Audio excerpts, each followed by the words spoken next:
Okay.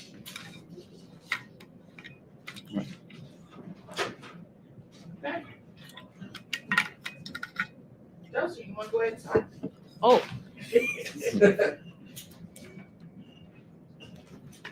it doesn't got the introduction. That's all right. It's all about one when it's up there. Oh. Good morning. This is CMS Podcast, and today we got Good morning. Jorge Hlgguin. and we got Joseph. Can you tell us a bit about your background and what sparked your passion for learning? Thank you for the question. For me, I think learning is essentially important for everything that you do. I think it starts with curiosity. I grew up here in Kansas City. I went to East Middle School, and then Guadalupe. From there, I went to a few community like colleges, and then Rutgers University. But I think throughout that time, I think the thing that kept me in mind with learning was really just the curiosity, right? So different questions that we all have, and then trying to find answers to those questions. What does persistence Mhm. mean to you, and how has it shaped your journey? Yeah, great question. So I think with different challenges that we experience throughout, right? It's kind of like playing a sport, and you only have a few minutes left on the clock, right? And pushing forward. I think that's the persistent, right? So in learning, it's something like that. So I think this is kind of where how you all are doing this podcast, right? So asking those great questions, and then being able to push forward to those questions to get that answer that you're looking for, right? I think that's kind of that persistent that you put in, and similar for me, I think that's kind of what continues to shape everything, right? We all learn something new every day. Good morning, good morning. It is a great day to be a Warhawk. Here are your morning announcements for Friday, January 31st, and it is an A-Day. For our Central Middle School vision and mission, at Central Middle School, we are dedicated to empowering students to excel academically, emotionally, and socially in a nourishing and secure environment. Our mission is to empower students to thrive academically, emotionally, and socially in a safe and secure environment. We proudly uphold our I HEAR values, which stand for integrity, honesty, excellence, accountability, and relationships. Important dates and events, and then I am thrilled to announce that next week, February 3rd through February 7th, we will be celebrating the Chiefs Super Bowl, Three Chiefs Spirit Week. This is a fantastic opportunity for us to come together as a school community and show our support for the team. Here's a quick rundown of the exciting things for each day. Monday, February 3rd will be Mahomes Day. Start the week strong by honoring our star quarterback and wearing your favorite Mahomes gear. Tuesday, February 4th is wear any two Chiefs items. Double up on your Chiefs pie by wearing any two items from your Chiefs collection. Wednesday, February 3rd, wear AFC or Super Bowl attire midweek. Let's celebrate the Chiefs' success in AFC and Super Bowl by wearing related attire. Thursday, February 6th, wear KC Chiefs attire from the past, throw it back with some vintage Chiefs gear, and celebrate the team's rich history. Friday, February 7th will be Fired Up Friday, where everything Chiefs in the week with a bang by wearing all your Chiefs gear. Let's turn the school red and gold. Flyers for this event will be posted. Let's make sure to remember and showcase our unwavering support for the Chiefs. Student Council is sponsoring Candy Grams in the cafeteria from February 3rd to the 7th. Winning Wednesday is coming up on February 12th. Mark your calendars. Get ready for Black History Spirit Week from February 24th to the 28th and Black History Program on Friday 28th. First semester grade cards will be handed out to students today for you to take home to your parents. This is all for your morning announcement. The grind never stops 2.0, so let's make every day a grind.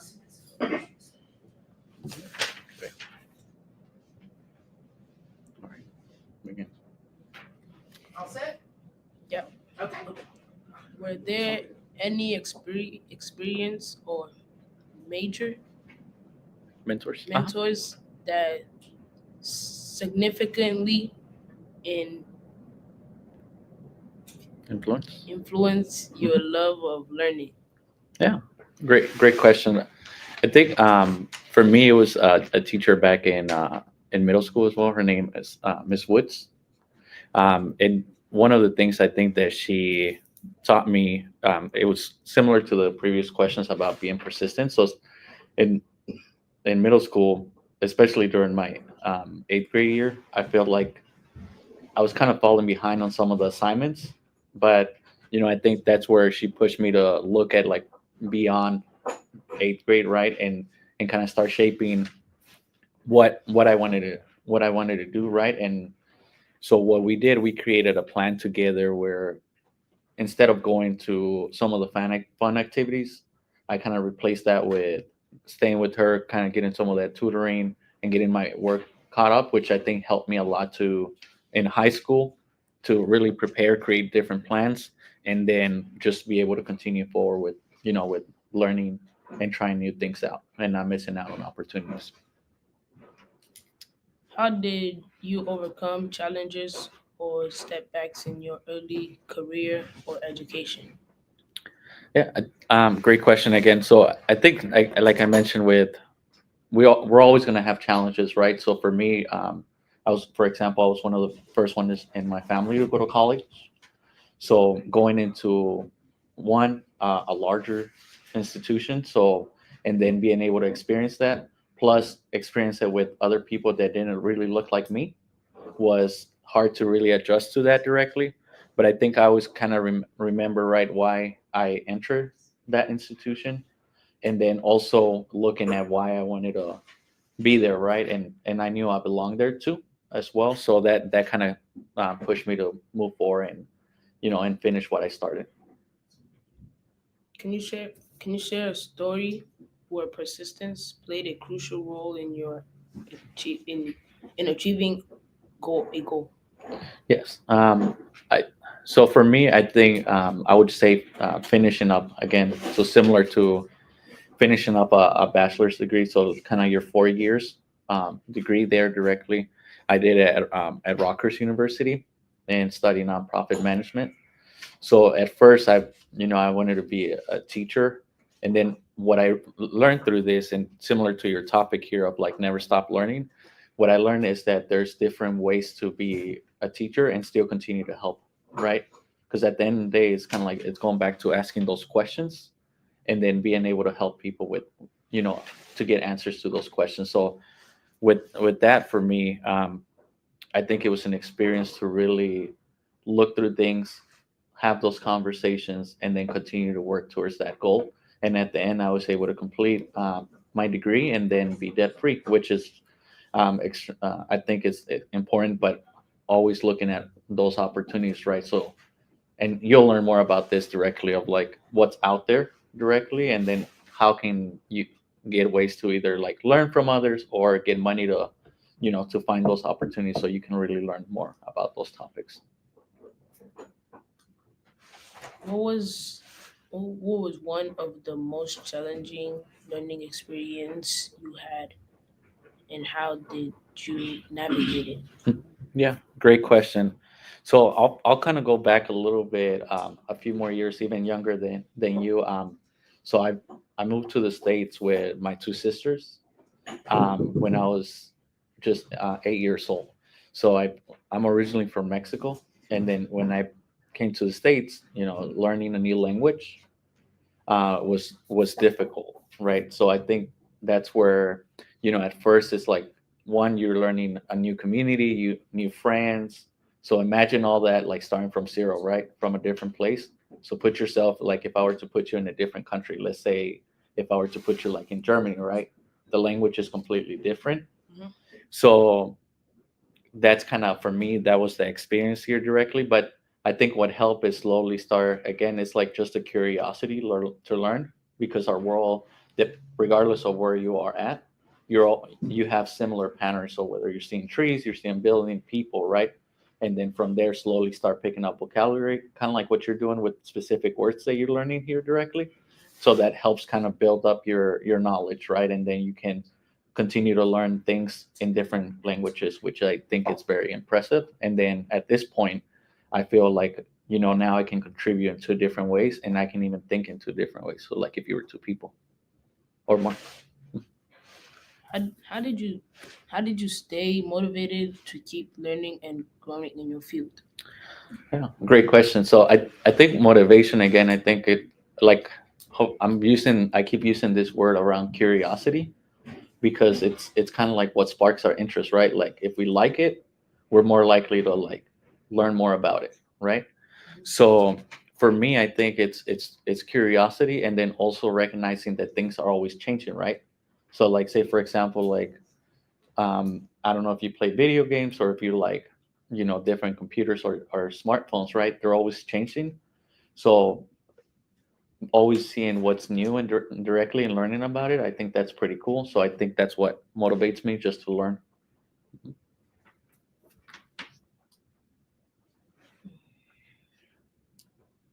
What struggles do you use to maintain persistence or practice persistence when forced with difficult tasks or projects? Yeah, great question. So I think that the strategies that I use there to maintain, like, persistent, I think it's one of it is like slowing down, which is really hard, right? Because we're always like, there's so many things that we want to do, right? Like whether it's playing sports, hanging out with our friends, catching up with our homework, right? That kind of stuff, right? Or just trying new things, right? And I think for me, some of the strategies that I use, it's start slowing down. So know that, everyone, we only have like 24 hours, right? Yeah. And you have to sleep, right? Mhm. And you have to do other things. So the more you think about it, you can only be in so many places at one time, right? So once you accept that directly, that's kind of my strategy there, like accepting that, and then from there, really seeing where I want to be and what I want to learn, and that's kind of how I ended up here today. So, I like talking to students. I like spending time with friends, like Miss Cook here directly. So there's kind of like that opportunity, right? Yeah.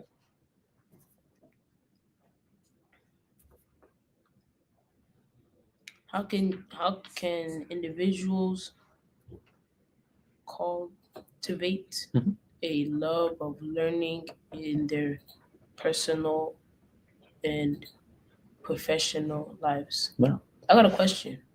Yeah. What does cultivate mean? Cultivate, cultivate. Great question there. So I'll answer your question first, and then I'll dive into it a little bit, with some examples. So cultivate is, imagine if you have you ever had a plant or something that you see, or like a tree, Mhm. you know how it continues to grow. Yeah. So with cultivating it, is it's essentially taking care of it. So whether it's you taking care of it, somebody else taking care of it, right? It needs water to grow, right? Like Mhm. you need food. That's one way that we cultivate things, right? We take care of.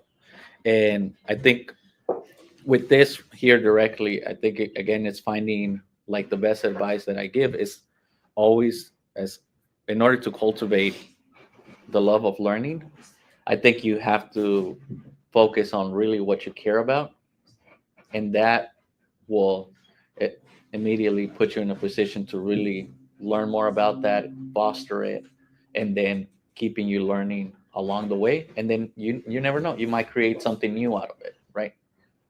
So. Thank you. Mhm. Looking back, what are some key lessons you've learned about persistence and continuous learning? Mhm. Great. Yeah. So I mentioned early on, um, about my experience that I've been in the nonprofit management, and I've been in education primarily most of my working years. Uh-huh. But I think what's been interesting is that education is so broad, right? Because we can learn about anything and everything, right? So I've been able to look at education from different ways. So, for example, I started working with adults. I then work with high school students. I work with middle school students, and then I tutor. I did different things right along the way. And now, over the years, I've been really focusing around not only how are we learning in the classroom, so like in class, but how are we learning in real life as well, right? So like in order to get a job, in order to like create something different in the community, right? So those are different ways that I continue to learn. And then on top of that, I try to see how we can use the resources that we have, like technology, to improve our lives and then continue to learn. So I think there's so many questions, right? And then being able to connect them all together, that it's just never ending for me. What what are your future goals and how do you plan to continue your learning journey? Yeah, great question. So one of my future goals is to retire early. So this I believe would give me the freedom to continue to do the work that I want without any restrictions of anything. What I mean by that is that when you're working for a specific company, even though you might really like that, there's still responsibilities that you might not enjoy to 100%. So what I want is I want to retire early so that I can continue to do things that I enjoy 100%, right? And that could be sleeping in a little bit more every day, right? So there's some perks to that too, because with rest you can have more energy to do other things as well too, right? And then, as far as your second part of the question there, how do I plan to continue my learning journey? Mhm. I think, again, I think for me, it's just going to stay curious, right? Like, I don't know what's going to happen in 5 years. I don't know what's going to happen in 10 years, right? It's looking different every year and every moment, right? So figuring out what I'm not seeing yet, and then asking people that know what's changing, why is it changing? That's interesting because most of the people like to retire like when they're old, Mhm. but early is crazy. Yeah, thank Do they? Or it's just how it is? I don't know. Well, Is there a particular book, course, or res- restore resource. resource Mhm. that has been in Instrumental. instrumental in your learning journey that you've re- recommended Recommend. recommend Uh, to our listeners? yeah, great question. So I was thinking about this directly, and over the winter break, I was reading this book called The Alternative by Nick Romeo, and this book puts it in a different perspective that I really like, because it makes you rethink about how our society works, right? Like, say for example, with economics, that every country has a different model that they follow. And one thing that I really like about this particular book, The Alternative, is to look from the perspective of, like, yes, we all like to make money, right? Mhm. I'm sure you like to make money, Of course. right? But it's how do you make money or profit and still help people? How to make your community better, right? So imagine, like, if you had all the money in the world, but then nobody else has money, how would that world look like, right? Mhm. So it would look very weird, right? Because you have all the money and nobody else has anything. So I think this gives us a different perspective to, yes, have money that we need to create different things, but also begin to help our community so our community can also look better, right? Better Yeah. parks, um, better transportation, right? More accessible to libraries, right? And just different things like that, or even park or sports complex to play more things, right? And enjoy life a little bit more collectively. Is it Nick Romeo? Hmm. Any final thoughts or message you'd like to share with our advice about the importance of persistence Hmm. and lifelong learning? Yeah. I think first I want to thank you for having me today. It's been great talking to you and your classmates here. Um, One of the thoughts that I have here directly is to really be to to stay curious. I would say first, and then also to realize that what you might think is true today might change, right? And be okay to accept that directly as you learn new things, and then from there continue to create, right? Because that makes a good life, I believe. Well, we're glad that we had you today. Hope you have a good day. And this is Central Middle signing out. Right. Thank you for having me again. Where's it at?